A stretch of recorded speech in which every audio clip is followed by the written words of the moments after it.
Welcome to this video. This is a comprehensive guide for people who are considering studying history or for people who want to know more about history as a subject. In this video, I will begin with a brief introduction of myself and what the video aimed to achieve, then move to suggest what to expect being a history student, then introduce a few important concepts in degree level history. After that, I will show the course structure and assessment in history in a chronological order.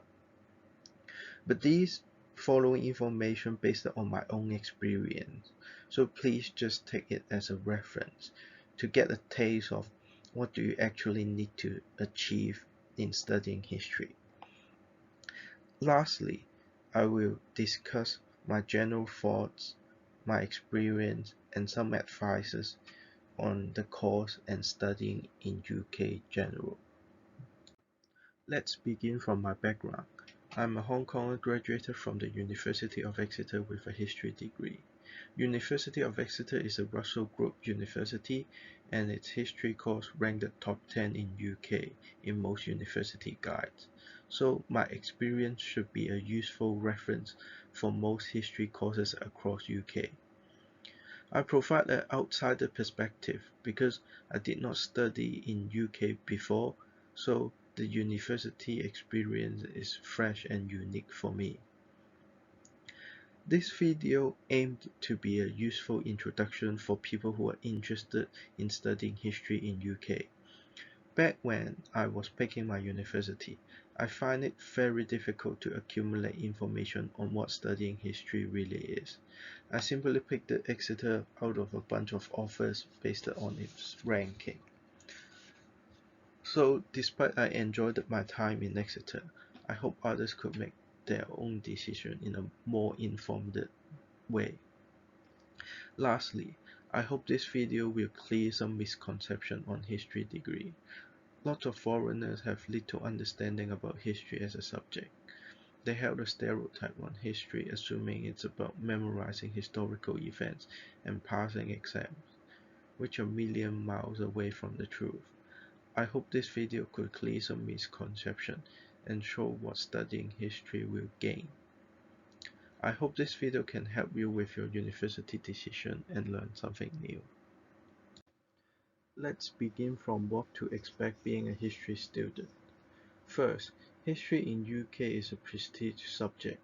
Using Exeter as an example, the entry requirements are either AAA in A-level or IB 36 marks, higher than a lot of other subjects. Secondly, the students are less international than other subjects. Based on my experience, at least 95% students are British white. In my grade, there were only 2 Hong Kongers including me. I'm not saying you will not meet any international student. My best friend in uni was from Bangladesh.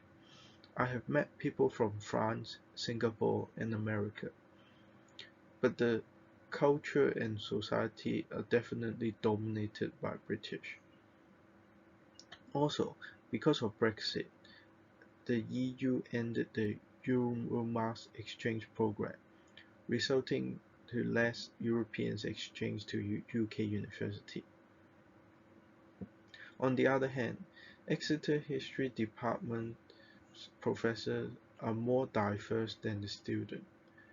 By having tutors from China, India, South America, and USA, Exeter can provide a wide variety of modules and teach history in a global scale. I believe this was a response by the department to tackle the Eurocentric criticism from outsiders and students. I will talk more about the global scope of modules in the first and second year section. Thirdly, history students will have to prepare for tons of reading and note-taking. You will need to be self-disciplined and have good time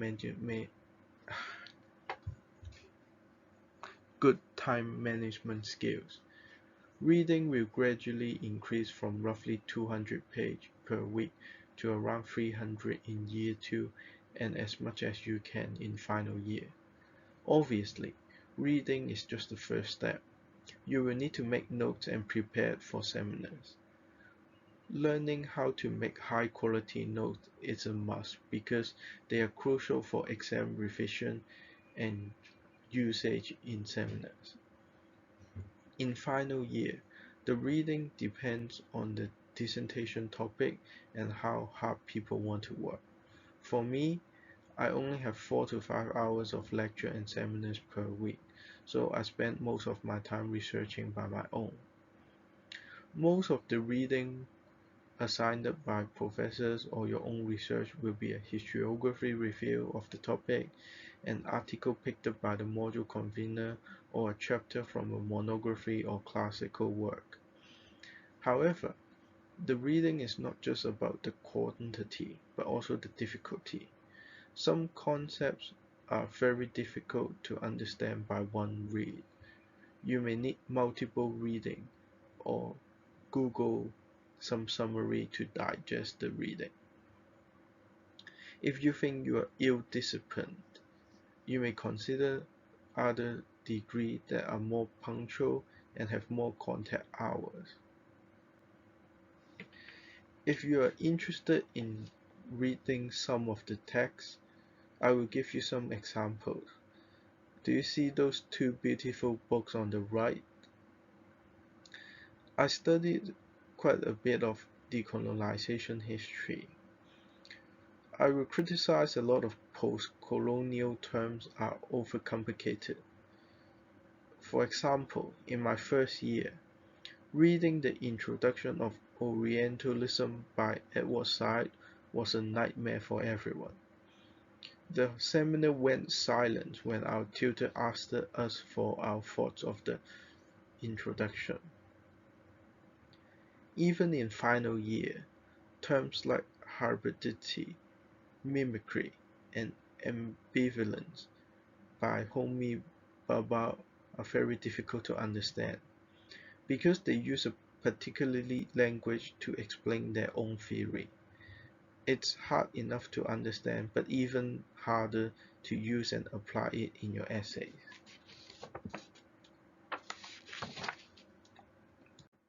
Next, I will talk about new concepts in degree level history. For those who are studying history in A level or IB, you may have a better concept of what will be studied at university level, but it is still vastly different in 3 ways. The main differences is the introduction of historiography, methodology, and primary and secondary source. These 3 concepts are important because most of your university assignment is to teach and develop your ability to engage with these 3 materials. Let's begin with historiography. Historiography is an analysis of the interpretations of a specific topic written by past historians. Remember, history as the past is an event that cannot be replicated, and the reality will always be different to the history we are studying. Because historians write history based on their own interpretation. As postmodernists said, there's no truth, just personal biases. To put it simpler, as a historian, you must read and analyze what earlier historians have worked on the field and choose what you agree and disagree with to form your own opinion on the question or issue. This requires enormous amount of reading, critical thinking, and analyzation. Second is methodology. Methodology is the study of research methods. Each historian has a different method to approach a research question, no matter it was quantitative or qualitative, national history or personal history.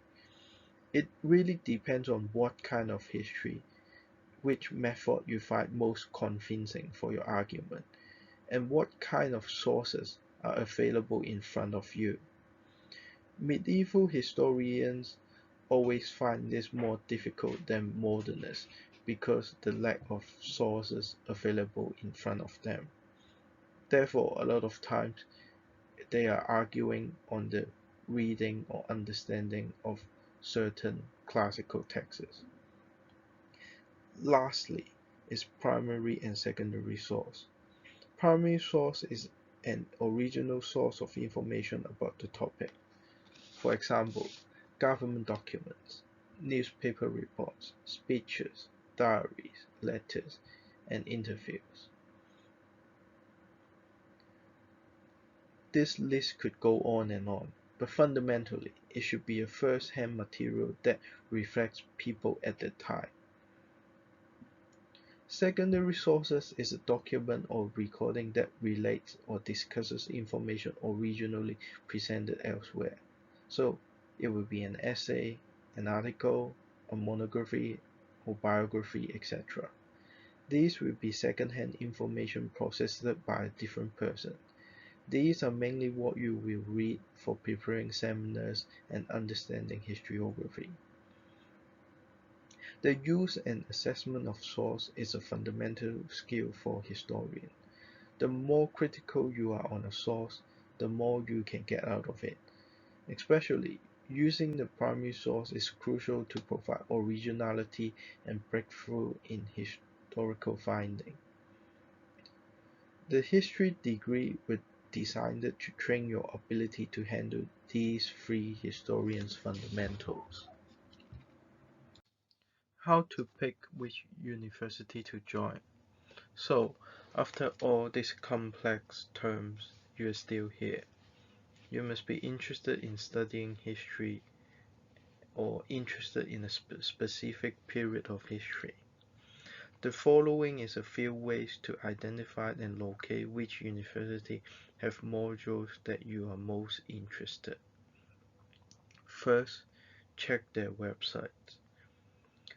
It usually have all of their modules, but they provide limited information. Even though you get in, it's not 100% guarantee you will get into that module.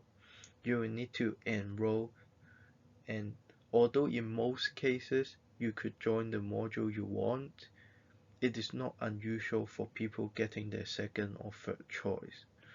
To make things worse, module changes each year according to personnel changes and administrative consideration. It's possible the module you aimed to join will disappear. To avoid this situation, I would recommend you look at the History Department research focus and research centers.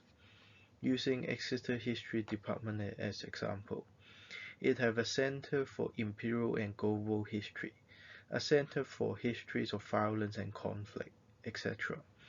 Therefore, Exeter will have professors specialize or lead the field in those topics.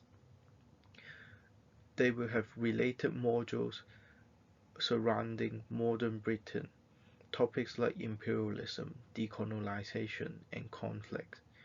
It's worth digging the department website knowing their strength and staff. Secondly, moving to staff, check professors' own introduction. They could be the leading scholar in your interested field, or they could be a writer of one of your favorite history books. Learning under them may be one of the motives for you to apply certain university. Lastly, just do what you are doing at the moment. Search in YouTube, find university students vlog.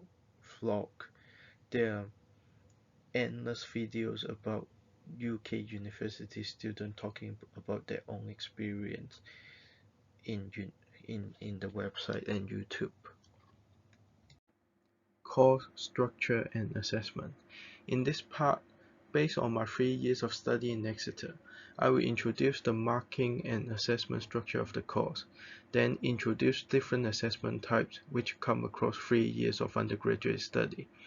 After that, I will show details of each year on a chronological basis. Details such as how many compulsory and optional modules need to be taken per year, what does the compulsory module teach, what kind of assessment you will face in each module. These information should give you a full idea of what you will face when studying history. In general, I will describe the course structure as an inverted triangle. Look at the triangle in the right-hand side. The course is designed from being broad and wide in first year to be in depth at second year and specialized in third year. The module number you need to study will decrease year by year because you are specializing and become an expert in certain topic. In the following, I will focus more on compulsory modules instead of optional modules for a few reasons. First, compulsory module will occupy at least 50% of your experience and study. And since it's compulsory, it's better to know more about it. Second, each person's optional module experience is different. Since people have enormous freedom in choosing their own optional module, people could even pick modules outside of history which interest them. Other than that, your optional module experience largely depends on your module convener, their teaching quality, their task setting, and their organizational skill will largely determine your experience. Lastly, the university and professors adjust the course according to their needs and student feedback, so just take the information below as references rather than facts. Back to talking assessments. The first year results in university do not include into your final marks. Only second and final year will be calculated into the final marking. However, each assessment will be calculated into the final mark, which have a complicated calculation process. I will show you how one essay will be calculated into the final mark. For example, in Module A, which weighs 25% in second year, and the first term essay in Module A weighs 30% of the marks. If you get a first in this essay, meaning 70%, the calculation will be shown as 70 times 30% times 25% and times 50% equals 2.625 of your final degree mark. The 50 exists because it's a 2 years equal split of your mark. So this is a double-edged system because on one hand, if you do poorly on one assignment, you will have the chance to salvage yourself in other part. But on the other hand, you will need to be very consistent in each assignment to reach first. It also discourages people from trying new modules because the stakes are quite high, because it's difficult to salvage mark from other places. Assessment type. In history, there are 5 main categories of assessment, which are essays, creative work, presentations, exams, and attendance. The most important and common assessment are essays. It could be a source-based historiography or response to a question essay. Word limit gradually increased from 1,500 to 3,000. At the end, dissertation will be your largest essay, which will require 8,000 to 9,000 words. In most cases, you could pick which question to answer from a pool of 10 to 14 essay questions designed by your supervisor. Secondly is creative work. It includes book review, poster, and blogs. These are the more engaging and interesting assessments for your creativity to shine. You will have to immerse your work and use of photography and art design in this assessment to get a high mark. Thirdly is presentation. There are three types of presentation: personal, group, and student-led seminar. Most of these presentations usually last for 15 to 25 minutes. In first year, they are mostly in group form and gradually change to personal presentation.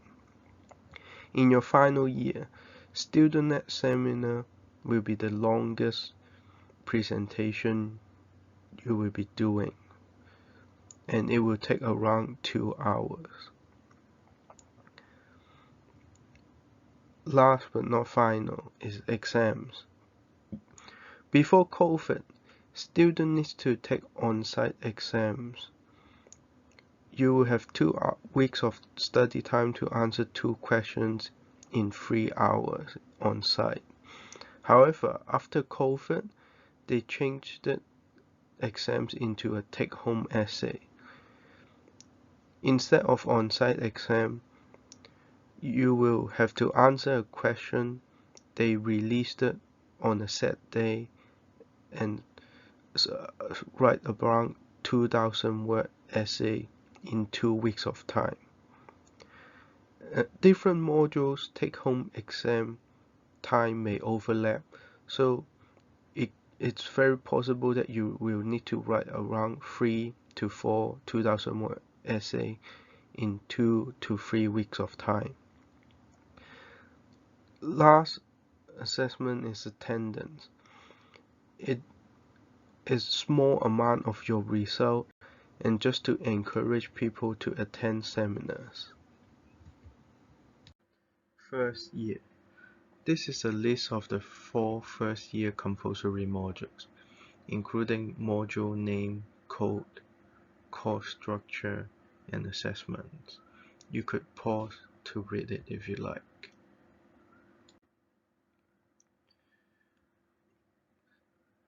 Making history and approaches to history are 2 connected modules. Making is at the first term and approaches is at the second term. Both modules are aimed to teach you the fundamentals and basics as a historian. Making is more focused on introducing how history developed over time and the tradition of Western historians, like Leopold von Ranke, the father of modern source-based history, the school of Annales in France in 1940s. In making history, you will need to write a 1,500 word historiography essay on your tutor's specialized subjects. So your experience will differ due to which professor was distributed to you. In my case, my tutor was a medieval Norman specialist. Therefore, the whole essay was painful for a modernist like me. In second term, the approaches module will focus more on introducing different types of modern history and concept. For example, social construct theory, emotional history, etc. It will give you a better understanding of the history and what kind of historian you want to become. In this module, there will be 3 main assessments. First is a group presentation on a subject and present it in front of the class for 15 to 20 minutes. My topic was about the use of space. My groupmate made a brilliant metaphor at the beginning of the presentation, asking if after she went to uni and her room was occupied by her brother, and everything she could relate to the room was removed, is that room still her room? This question opened the audience to rethink the relationship between space and memory. At the end, we get a first for the presentation. The second assignment was to write a book review out of a category of book selected by professor. I chose to write a book named Smiling History in Paris. It was an interesting book that showed how small things like smiling could link to food, medical, customs, and tradition history. It opened up a new way of historical research and thinking for me. The last assignment was an essay question designed by students. It will ask you to assess critically how historians of which period have approached which concept. You could decide the period, region, and what topic you wanted to work on. It's a highly flexible assignment, and I would recommend you to research a topic that you are interested in or prepare for your future dissertation, if you could. Moving to both understanding modules. The aim of these modules is to feed you as much basic knowledge as they can, mostly by 2 one-hour lectures per week and a bi-week seminar. They could spend a whole week talking about medieval church reform, and most people will find it boring. I would say the more interesting part is how they are trying to integrate foreign history into a huge global history class. For example, ignoring all the boring church reform, they have lectures talking about Genghis Khan and how Europe as a whole was affected by the Mongol Empire conquering Eastern Europe. As a modernist, modern history is definitely more interesting for me. They basically introduced the world from the French Revolution in 1790.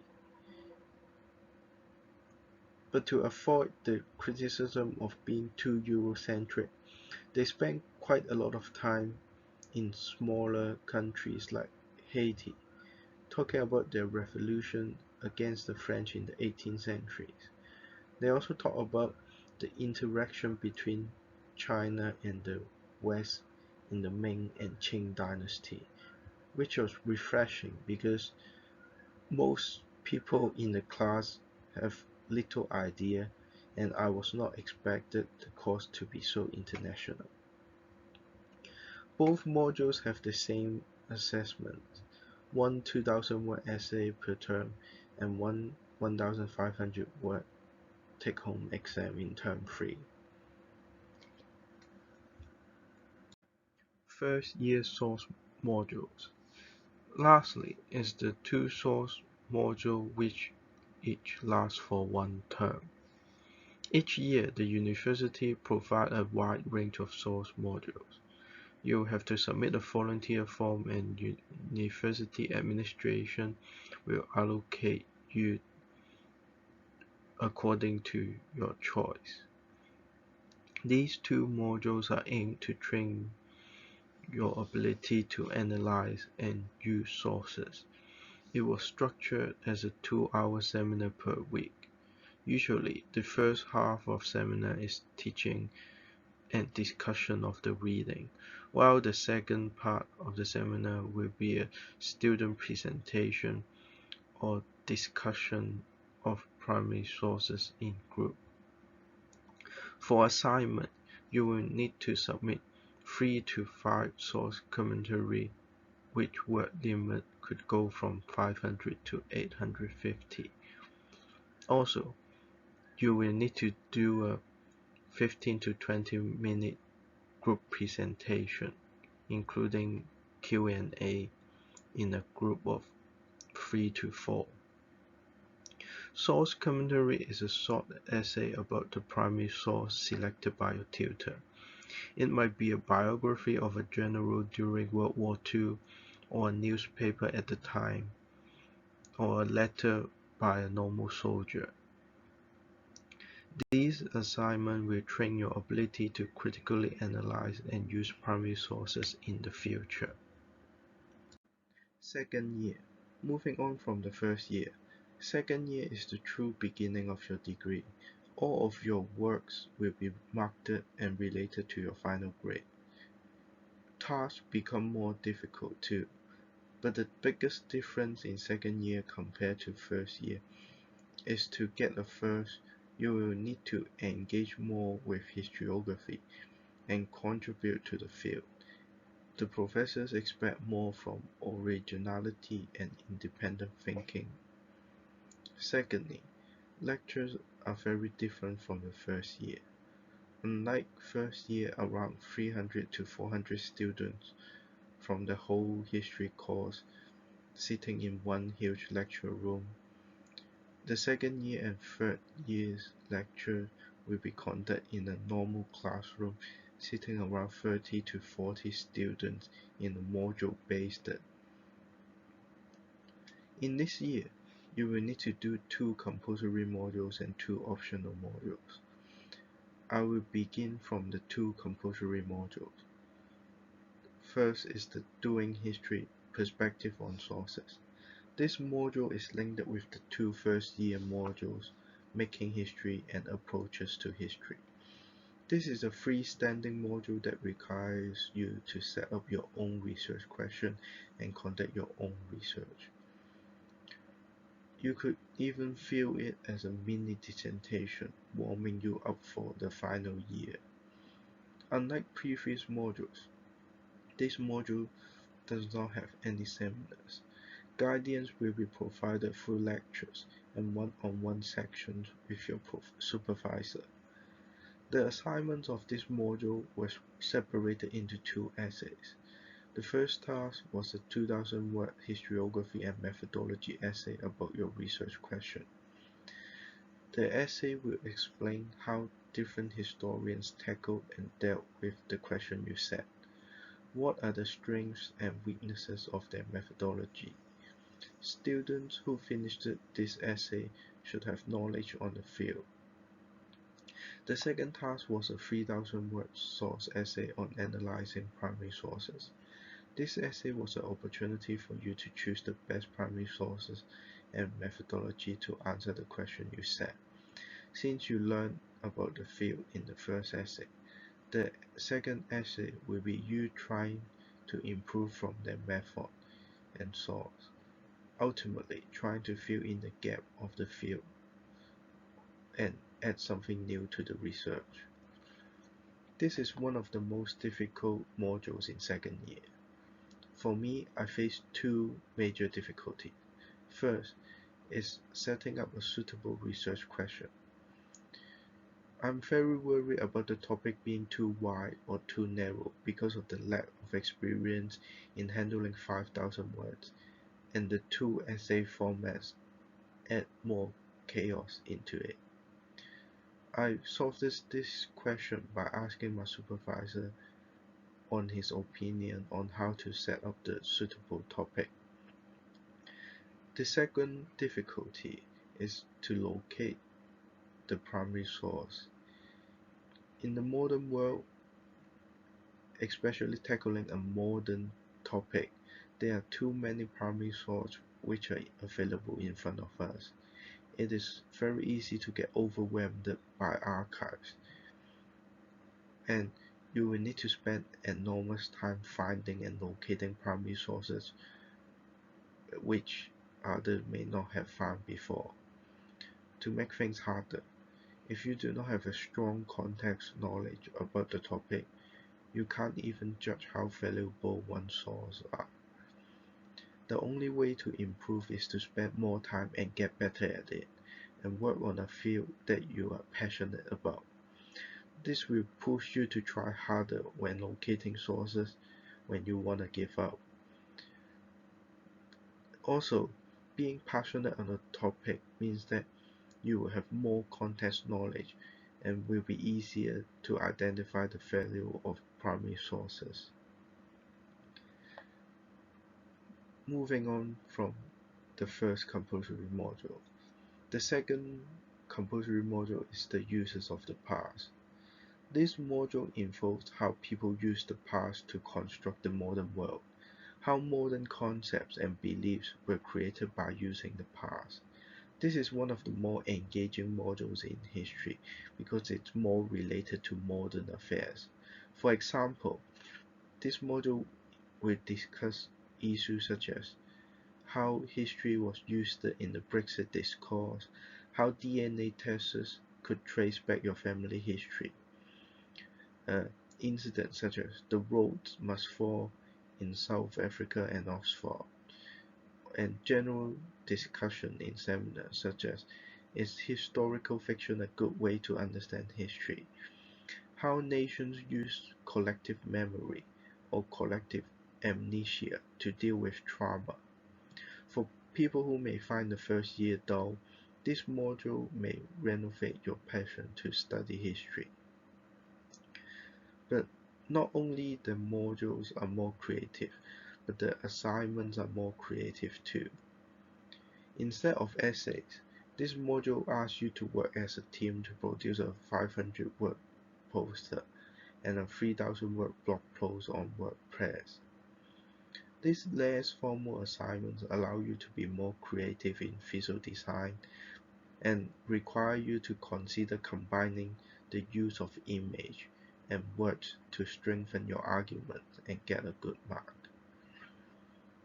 Using my assignment in this module as an example, because my allocated supervisor specializes in Soviet Union propaganda, our group wrote a blog about how Soviet statues such as Lenin, Stalin were thrown away by the Ukrainians in a graveyard, and how Russian and Ukrainian-speaking groups in Ukraine fight for the existence and continuation for such statues. I even wrote a section about Stephen Banderas' questionable idolization in Ukraine. Who could have guessed it would turn into a war between Russia and NATO in a few years of time? Second year, optional selective modules. After introducing two compulsory modules, in this part we'll talk about the two selective modules in the second year. These two selective modules are one-term study on a specific topic. You could see from the chart there's two examples. Unlike previous source modules which focus just on sources, these modules are an upgraded version and provide a wider and more systematic study on the topic. These modules are taught by 2 lectures and 1 seminar per week. Assessment-wise, it requires full essay answers instead of short 500 to 800 word source commentary. The question could be tackling a historiography or a research question in the field. Furthermore, you will need to do a 25-minute presentation in front of the seminar. Your experience in these modules will largely depend on your professor. If you like the class and teaching, you will be looking forward to interact and participate in the class.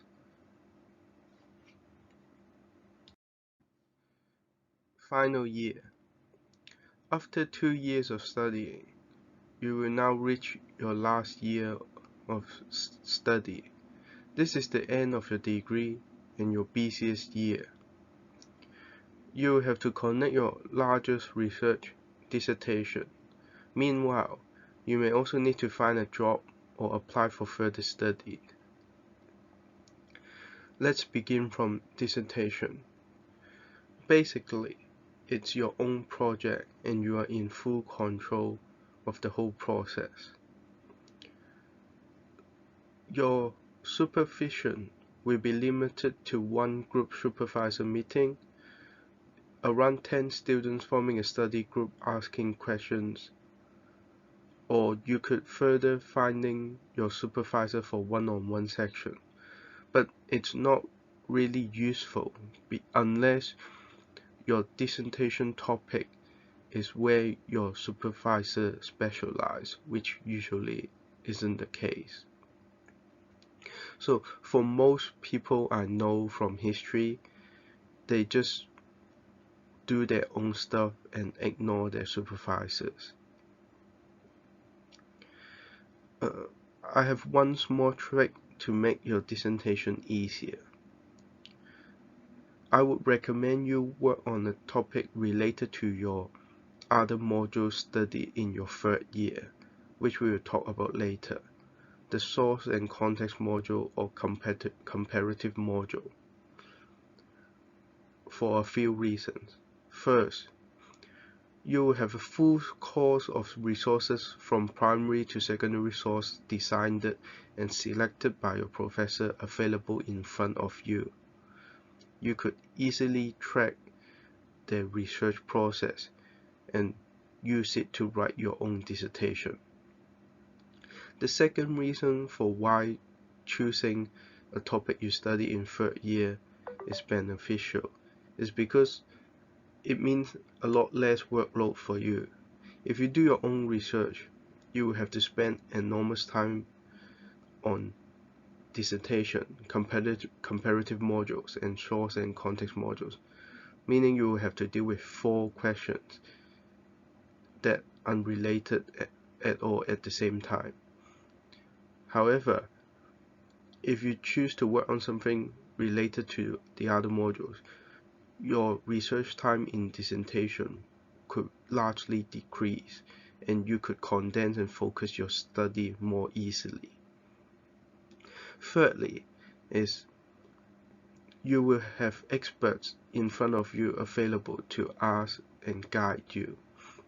Unlike exploring a question by yourself, you could feel lost and struggle to find anyone for help. You could find your selective or competitive module tutor for questions, not just on your own subject but also your dissertation. They could make your dissertation writing process a lot smoother, or they could point you to some research which could solve your problem. No matter what, dissertation is one of the most complex tasks you will face in undergraduate. Try to enjoy the process and try your best. Final year comparative modules. After talking about the dissertation, let's move on to the other compulsory module, comparative module. This is a module with large themes such as violence, revolution, civil war, decolonization, etc. You could pick your own choice, and it teaches more about theory, famous scholars, and requires you to engage with their doctrine in assignments. Class-wise, in Term 1, this module is taught through one 50-minute lecture each week and one 2-hour seminar every other week. In Term 2, you will have to participate and do your own student-led seminar every other week. Assessment-wise, you will have to submit one 3,000-word essay at the end of Term 1. You have to do one student-led seminar in group, plus attendance and participation in all the student-led seminars. Lastly is a 2,000-word take-home exam in Term 3. To judge this module, I would say the whole module is very loose and it's one of the more unpleasant experiences in the degree. There are too many concepts and theory in one lecture, and it's very difficult to digest.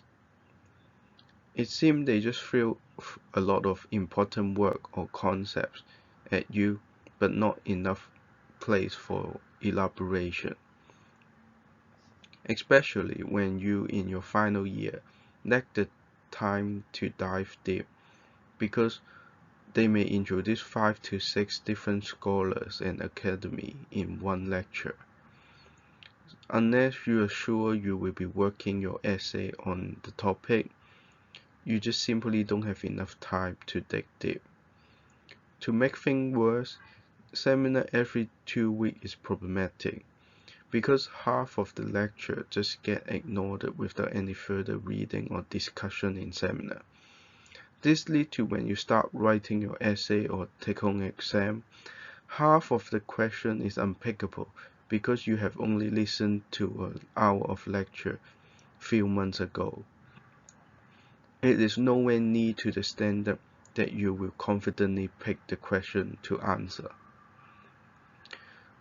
Also, I could tell I'm not the only one struggling in this module, because in the few lectures that I participate,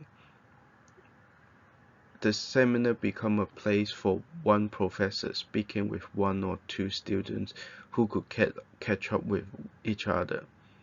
It is difficult for others who could not catch up and who didn't join the same professor's previous year's module, because they could catch up because they joined the previous similar topic module in their second or first year. However, most people didn't.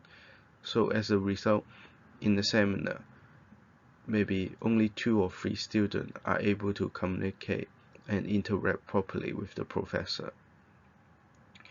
However, the better part of this module is in the second term, the student-led seminar. Although it's a stressful and difficult work and require team cooperation, it is one of the more interesting assignments, because you have the opportunity to showcase your creativity and change things that you think is problematic in normal seminars. It is a very unique experience when you are managing a seminar than participating as a student. Final year, optional source and context module. These 2 modules are in-depth study of a topic. This is the most in-depth study in your undergraduate. It runs 2 terms and 2 seminars per week, meaning you spend the most time studying this module in your whole graduate study. It basically runs through your whole final year. After studying this module, you will become an expert on that topic. Assessment-wise, in Term 1, you will have to submit a 1,000-word source commentary and 2,000-word essay. In Term 2, you will have to submit 1 2,000-word essay, 1 3,000-word essay, and a 25-minute presentation in conference forms towards end of Term 2. Lastly, in Term 3, you will have to submit a 2,500-word take-home exam. This is one of the better modules. You will learn history from the professor in depth because you will spend the most time with them. My module is about the British government since 1914. It is particularly interesting for me because at the time, Boris Johnson is still the Prime Minister and all the scandals surrounding him exploded. In the class, we have never saw a Prime Minister with that much burden and scandal, but still survived because of the mandate he gained from the 2019 general election. Almost every week we have discussions on his situation and when and should he resign. It was a fun experience when what you learned is related to real life. We would give out different historical examples to suggest Boris will stand or fall. We will check and follow the Prime Minister question time every Wednesday morning. Ultimately, this is one of the more enjoyable modules because you could gain a good relationship with your professor and other classmates because of the contact hours are more than any other modules. Lastly, my own experience. I would like to separate my own experience into two parts. First are some of my thoughts and general experience of the course. Second is some general advice studying in UK. First, let's begin from thoughts on the course. The History Academy are dominated by leftists. Their research are vastly different from traditional nation-based history because nation-based history was seen as old-fashioned in the current academy. They focus on newer studies such as gender, sexuality, decolonization, and imperialism, leading to what you will able to learn in UK university quite leftist. Their attitude towards empire is critical instead of glorification. Therefore, what you will learn is vastly different from what you will read from your local bookshops or translated material, because local publishers pick classics which sells. Therefore, they will usually pick older studies and publications which still haven't been affected or corrected by this newly leftist wave, meaning that a lot of points or arguments they make seem to be inappropriate in the current time. But it also meant that what you will study will be vastly different from what you usually read. Furthermore, in university, you have access to the newest studies. Therefore, you may face lack of choice if you're imagining to do more traditional history because of the current trend in the academy. Secondly, is to avoid new studies such as food history. I've heard from my friend saying that because it lacks historiography and methodology, your study is very difficult because you don't have that much reference to follow, and even your professor are trying to create their own method, which means that they can't help you that much. General experience. Most history students are clever and very articulate, and they usually study history in A level, so they are pretty well prepared. However, because the first year results don't count, they tend to drop off and work less hard in their first year. I have faced 2 to 3 free riders in group presentation in their first year. However, in second and third year, they are all very helpful and willing to work. Secondly, university strikes are a huge problem in UK. I faced numerous strikes in 3 years of studying. In total, I lost 2 to 3 weeks of lectures and seminars. One of my professors who teaches anarchism was the chairman of the teacher union proposing the strike. He was extremely open on the fact that he was organizing and preparing the strike. This shameless attitude taught me a lot about the working environment in UK. No wonder he was teaching anarchism in university. And you do not get any compensation from university or teachers, not even an apology from either side. Thirdly, the university administration is not very efficient. You will need to keep pushing their staff to get things done. If you have any urgent issues, Visit their office and find the people in charge until they solve your problem. In the West, their rule is they cannot reject you until you are satisfied with their response to the issue. So spend your time and get things done. Lastly is professors are generally very helpful, so do not hesitate to find them. You could just send an email and meet them in their office hours. One professor even lent his own collection of books to me. But be well prepared before you meet them. Write down your question in the email you send them and engage with them properly.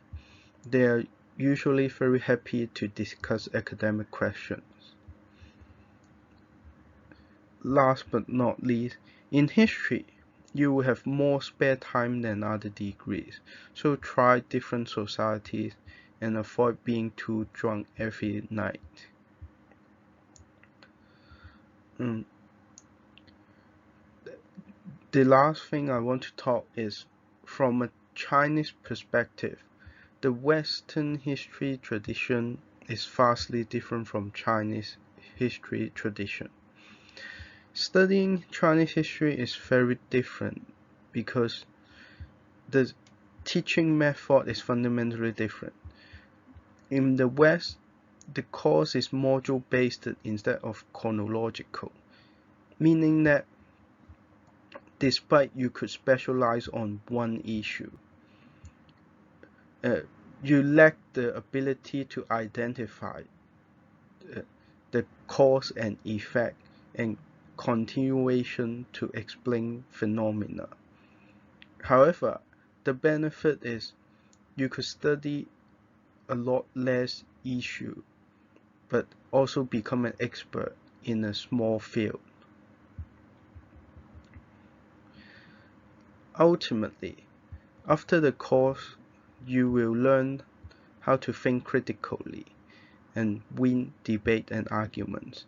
Because writing history essays is the process of accumulating previous historian thoughts, pointing out their strengths and weaknesses, suggesting how the question could be more well answered, and using primary and secondary sources to answer the question. After numerous of these training, your ability to argue will be stronger than others. Thank you for listening and watching this long video.